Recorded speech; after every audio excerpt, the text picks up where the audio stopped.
in handout 8B, we started to look at slightly more complicated problems that didn't just have two cash flows like this one, but now in 8B, we're going to look at general projects that may have many cash inflows and outflows.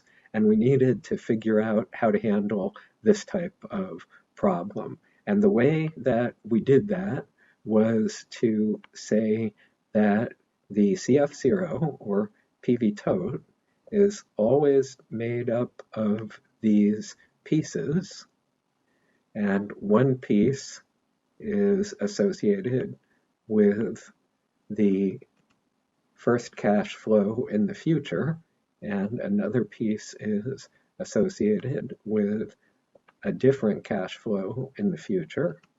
And we'd say something like this: our piece A and our piece B, we'd say the CF0 PV tote is equal to A plus B, and A is equal to our 6K divided by 1 plus R raised to the 1 in this case, and B is equal to our 8K. Let me get the K's out of there. Divided by 1 plus R, same R, always 1 R per project.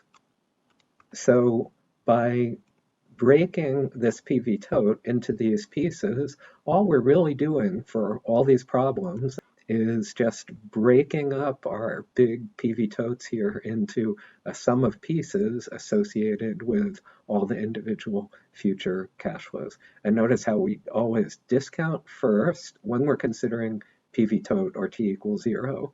Always discount first, then add them up. On this page, I've just got in words what I just went over on the previous page, so probably a good idea for you to review all the wording on this page.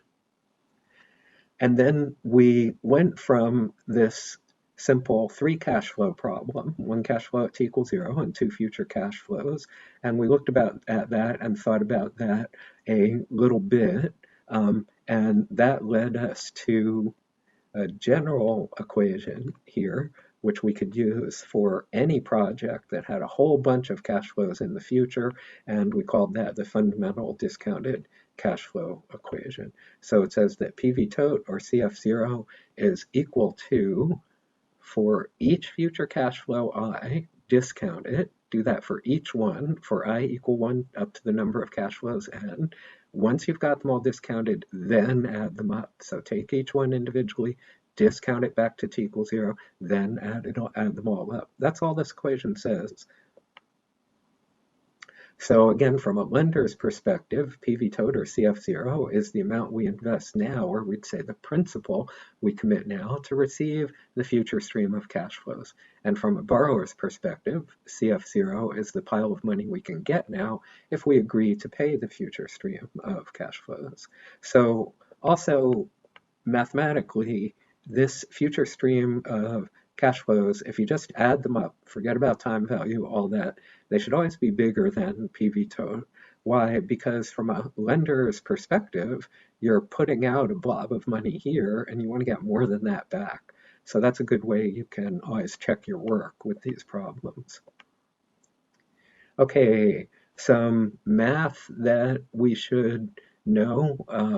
If we have a PV tote situation like this, where we'd say the PV tote is 10, which is equal to 6 over 1 plus r, plus 8 plus 1 over 1 plus r squared, we can multiply both sides by 1 plus r squared and get something that looks like this. And this is exactly finding, going back to high school or grammar school, this is the type of thing where we're finding the roots of a parabola, and we want to use the quadratic equation for that.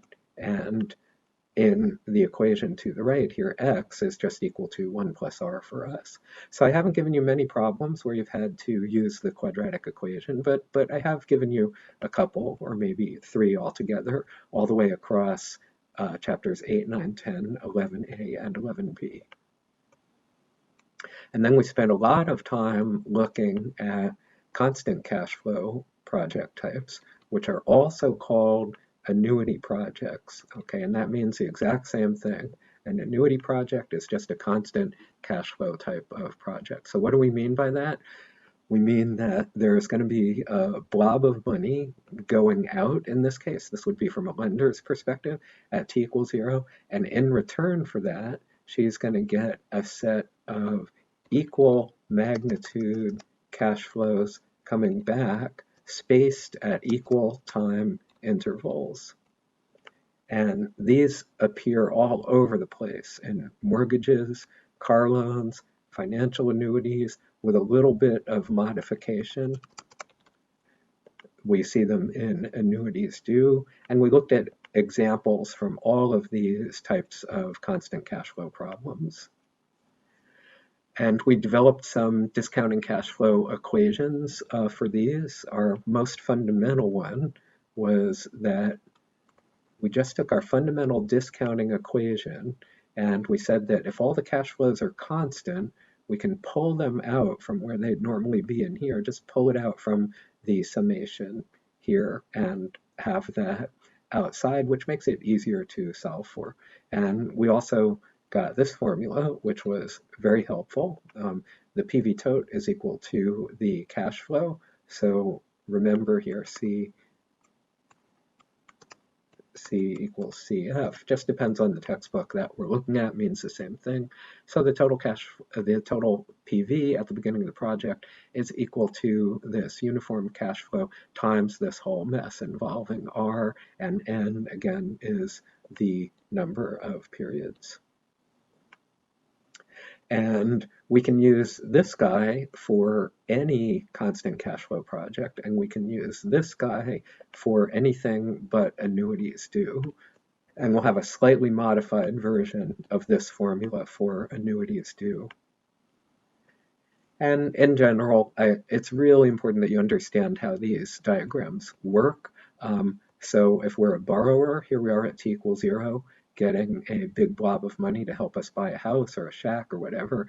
And in return for that, we pay a uniform series of constant cash flows, where here F1, whoops, F1 equals F2 equals ...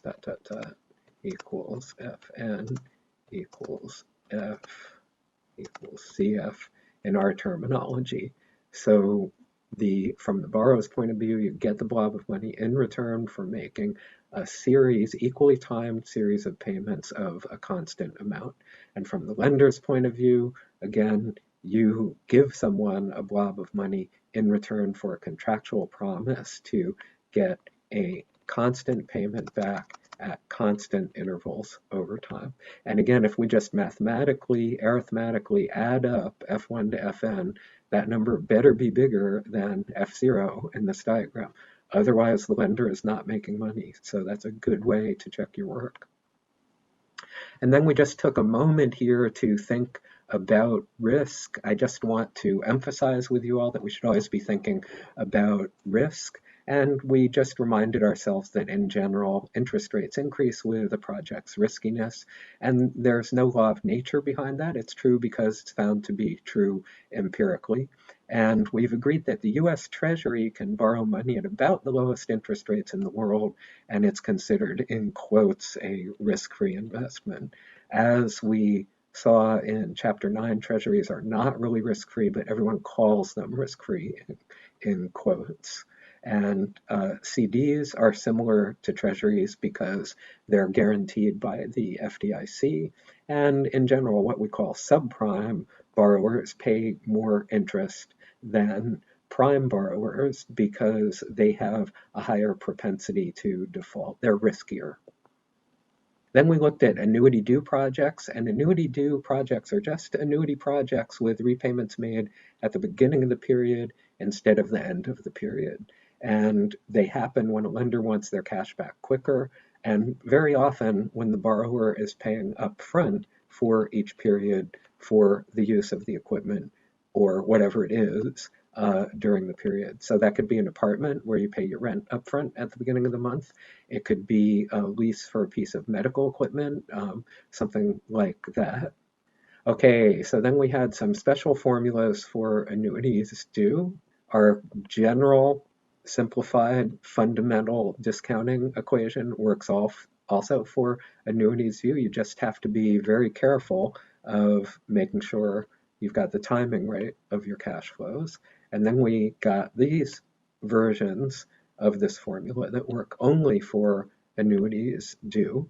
And it looks very similar to our PV tote equation for annuities, except we have another term and things are a little bit different in here.